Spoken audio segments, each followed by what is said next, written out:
Hello. T.S. Eliot's The Wasteland was published. Hello. T.S. Eliot's The Wasteland was published nearly 90 years ago in 1922. It's widely recognised as a brilliant exploration of a society recoiling from the devastation of the First World War. Steeped in literary references and rich in elusive and evocative imagery, it's considered to be the crowning achievement of modernist poetry. It's equally true, though, that it's frequently criticised for being obtuse and esoteric. And I know from my own experience as a young man, trying to get to grips with the poem, I'm being put off by all the notes and references. Perhaps I tried too hard, because it's fascinating to hear how clearly the meaning and sense of the wasteland reveals itself to the ear when it's performed rather than just read on the page. Today we're going to hear the whole poem composed of 5 sections, or staves, with readings by T.S. Eliot himself, Ted Hughes, and a new recording by Leah Williams. It's been requested by Jeff Meakin of Letchworth Garden City in Hertfordshire, who acknowledges that this is the most analysed, taught and examined poem from modern times.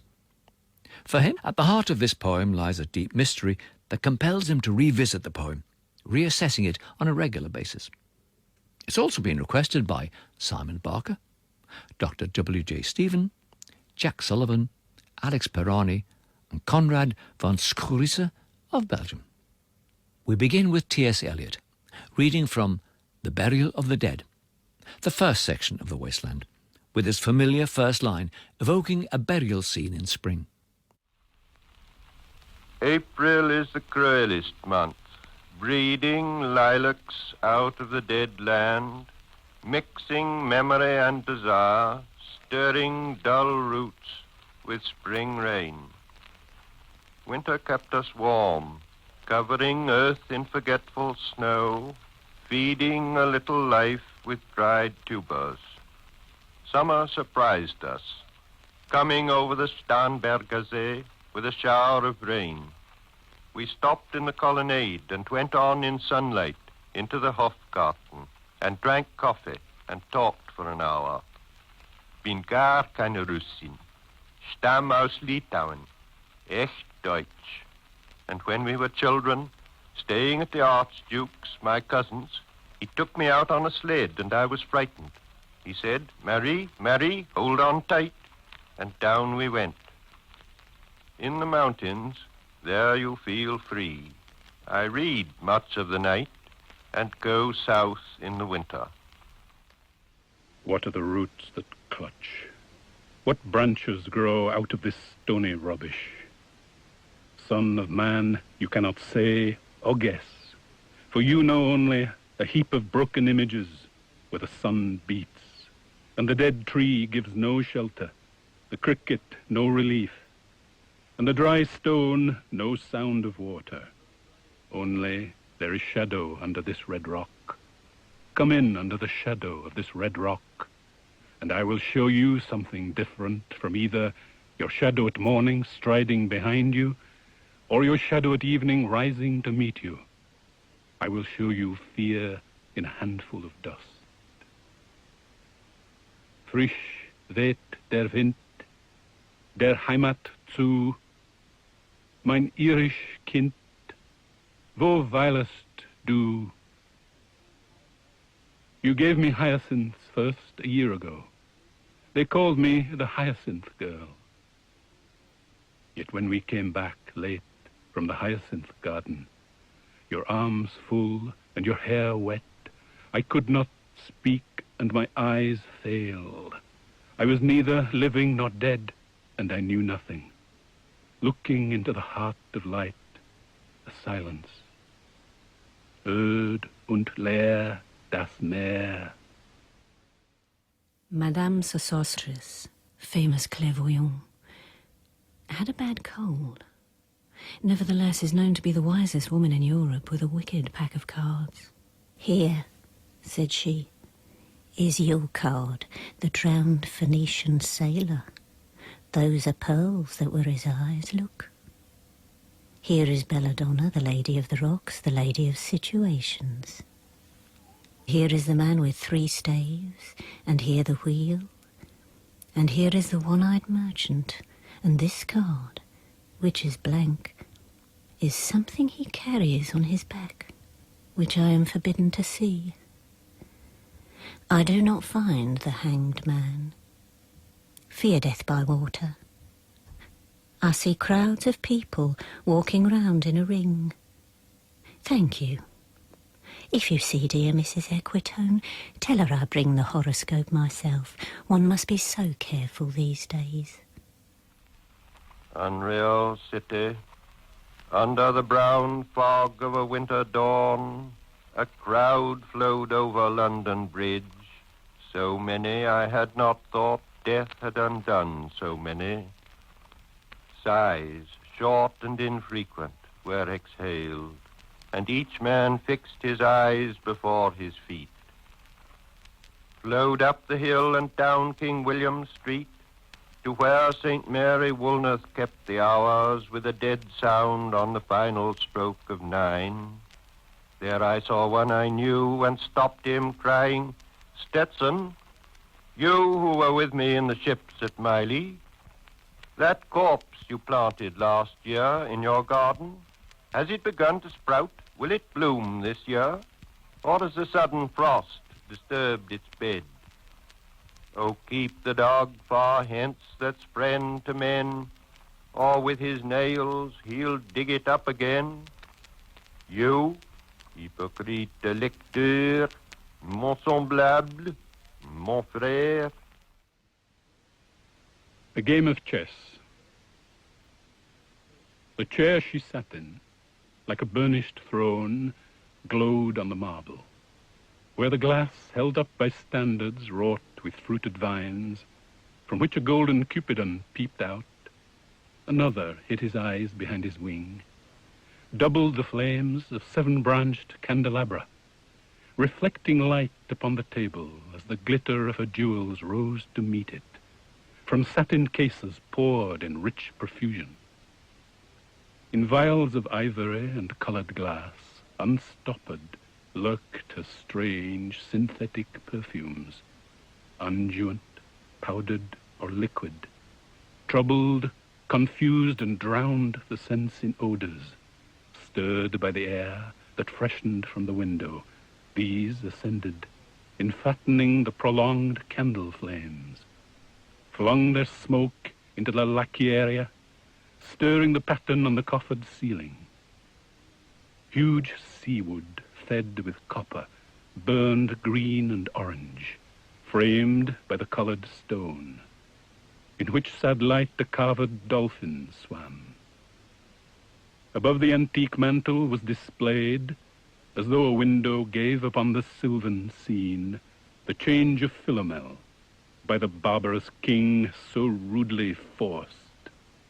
Yet there the nightingale filled all the desert with inviolable voice, and still she cried, and still the world pursues, jug, jug, to dirty ears.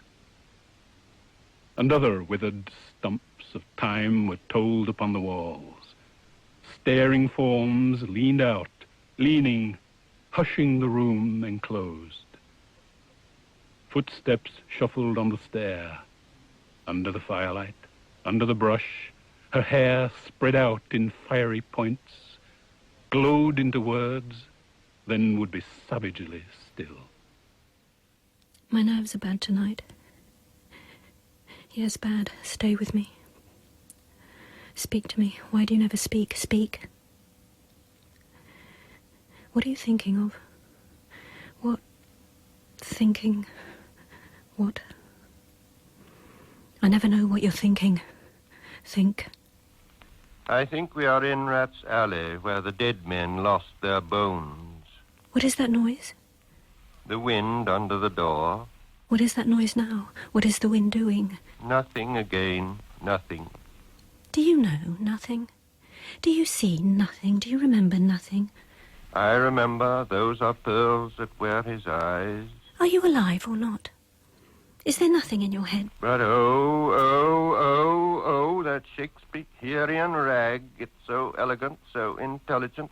What shall I do now? What shall I do? I shall rush out as I am and walk the street with my hair down. So. What shall we do tomorrow? What shall we ever do? The hot water at 10, and if it rains, a closed car at 4, and we shall play a game of chess, pressing lidless eyes and waiting for a knock upon the door. When Leo's husband got demobbed, I said, I didn't mince my words. I said to her myself, Hurry up, please, it's time. now Albert's coming back. Make yourself a bit smart. He'll want to know what you've done with that money he gave you to get yourself some teeth. He did. I was there. You have them all out, Lil, and get a nice set, he said. I swear I can't bear to look at you. And no more can't I said. And think of poor Albert. He's been in the army 4 years. He wants a good time. And if you don't give it him, there's others that will, I said. Oh, is there? She said. Something of that, I said. Then I'll know who to thank, she said, and gave me a straight look.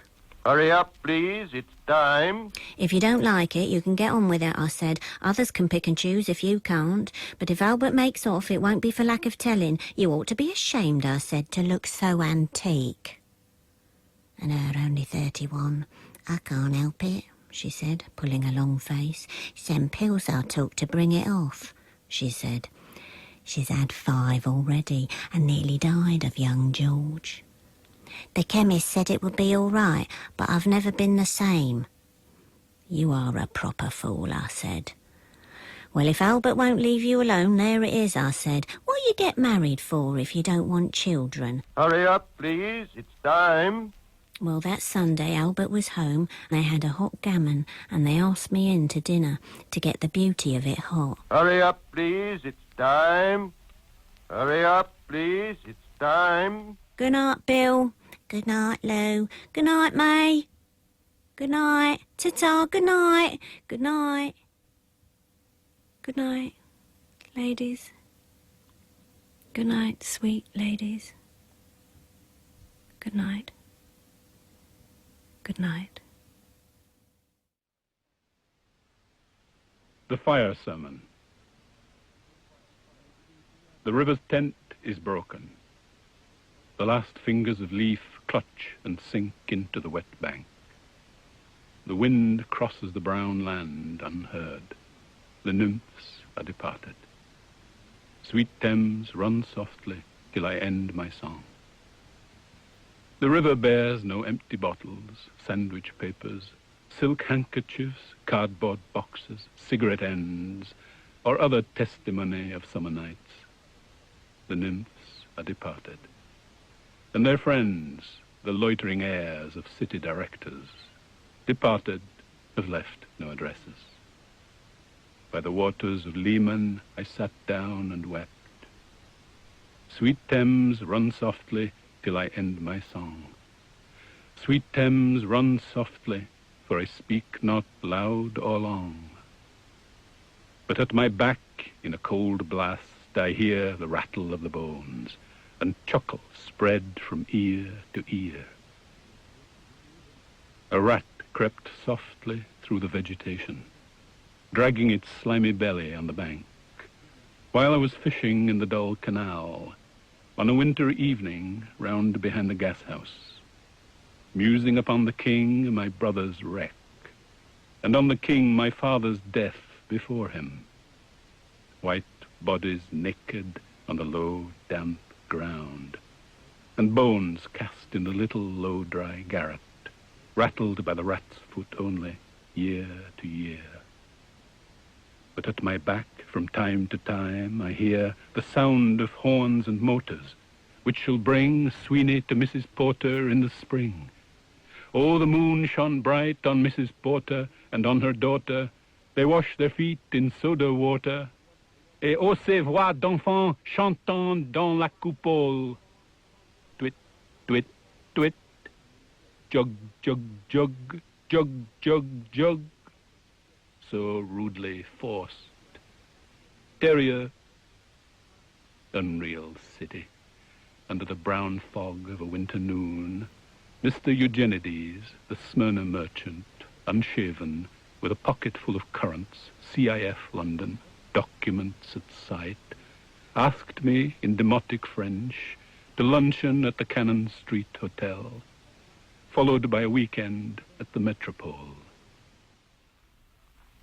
At the violet hour, when the eyes and back turn upward from the desk, when the human engine waits like a taxi throbbing, waiting, I, Tiresias, though blind, throbbing between two lives, old man with wrinkled female breasts, can see at the violet hour, the evening hour that strives homeward and brings the sailor home from sea, the typist home at tea time, clears her breakfast, lights her stove and lays out food in tins.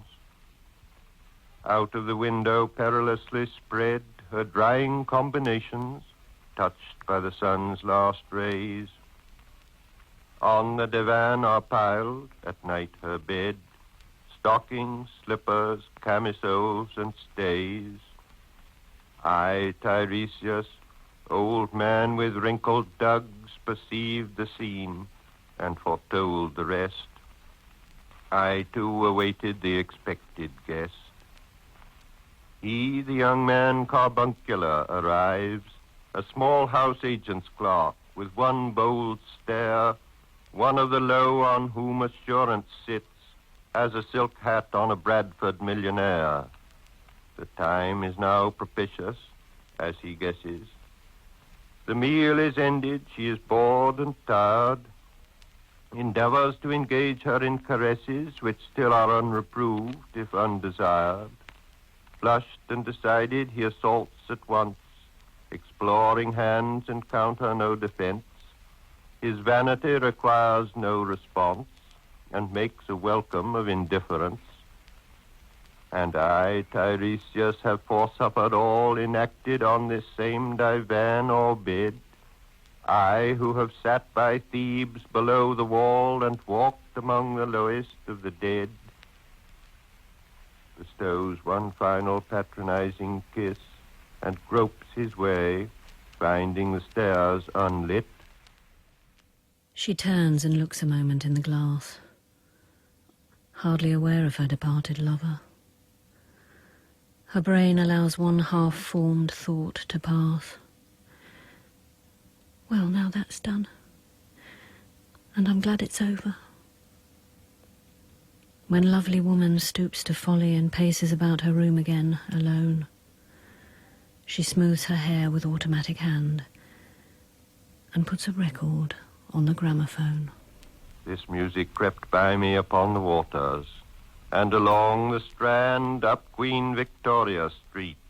Oh, city, city, I can sometimes hear beside a public bar in Lower Thames Street the pleasant whining of a mandolin and a clatter and a chatter from within, where fishmen lounge at noon, where the walls of Magnus Martyr hold inexplicable splendor of Ionian white and gold.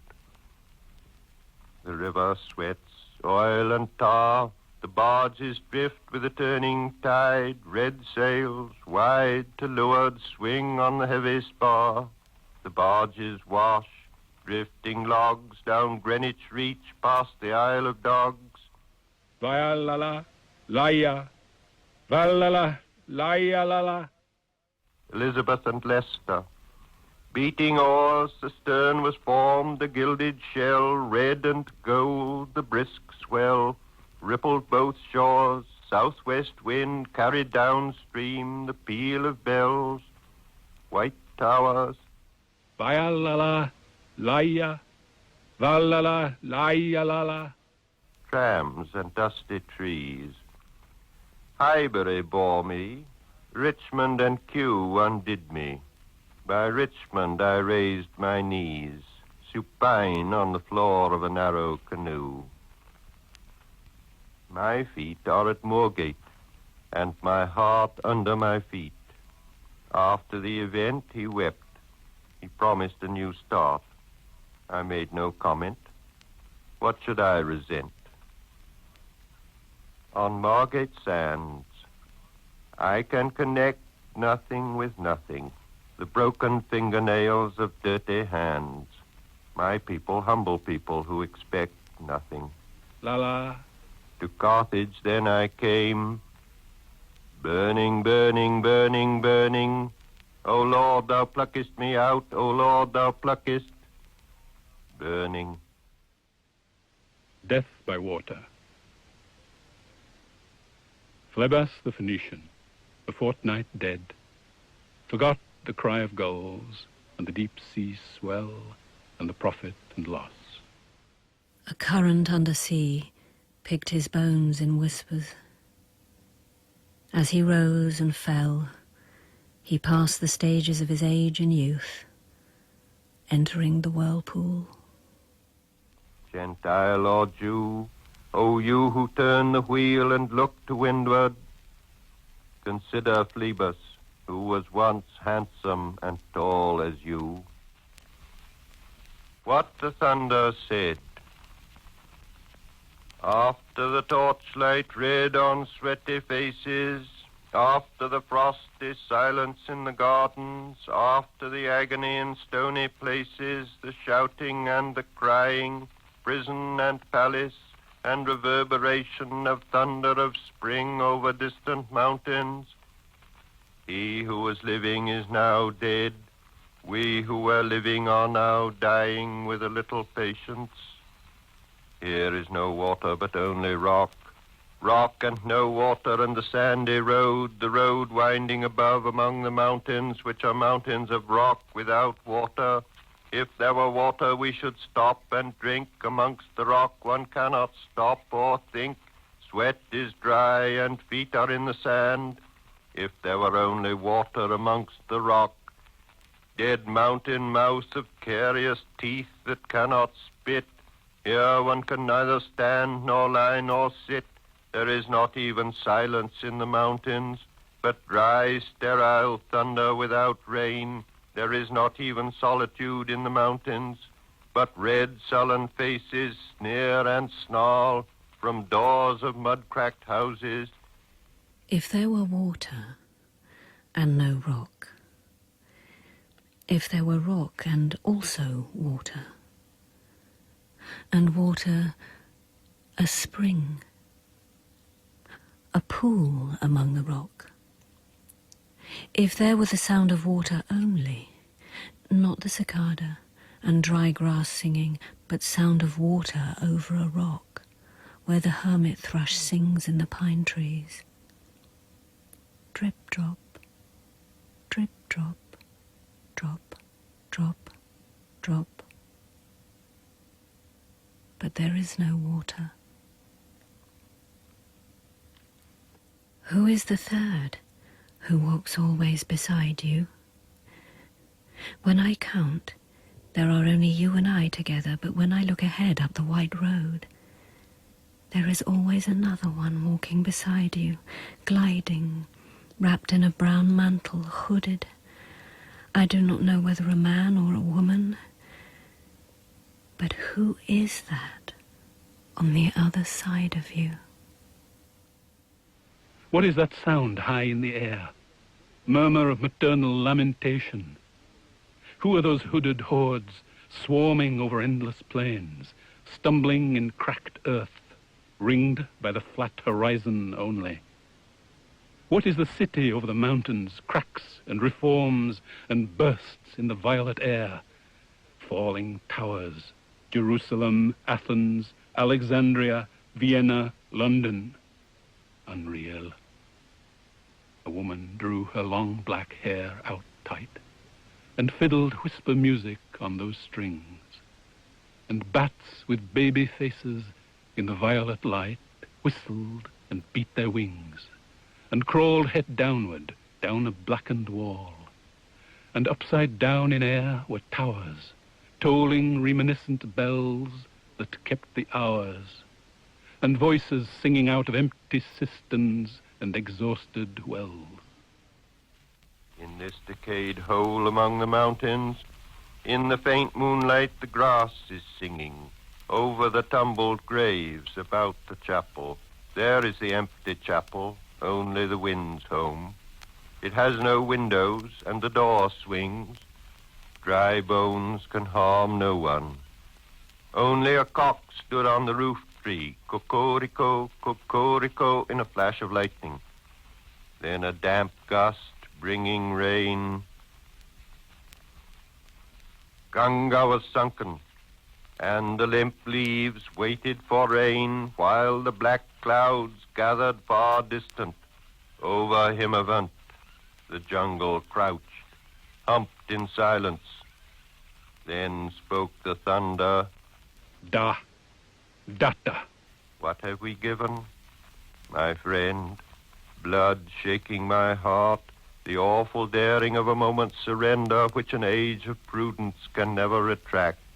By this and this only, we have existed, which is not to be found in our obituaries, or in memories draped by the beneficent spider, or under seals broken by the lean solicitor in our empty rooms.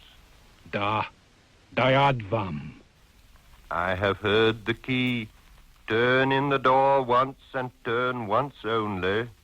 We think of the key, each in his prison.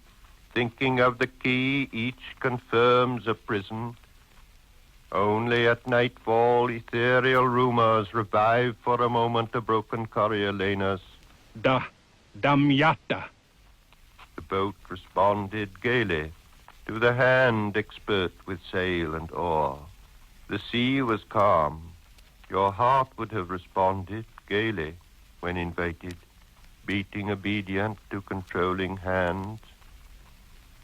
I sat upon the shore, fishing, with the arid plain behind me. Shall I at least set my lands in order?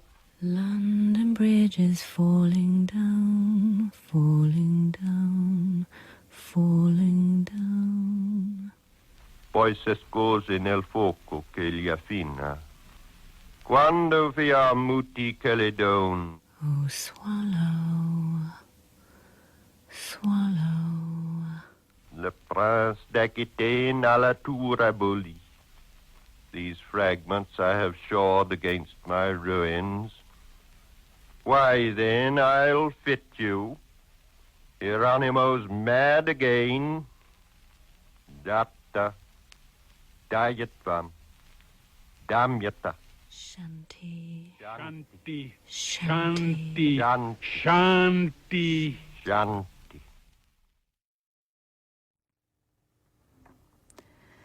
The Closing Words of the Wasteland, written by T.S. Eliot and published in 1922. Shanti is a term common to both Hinduism and Buddhism relating to the idea of the peace that passeth all understanding. The readers were T.S. Eliot himself, recorded in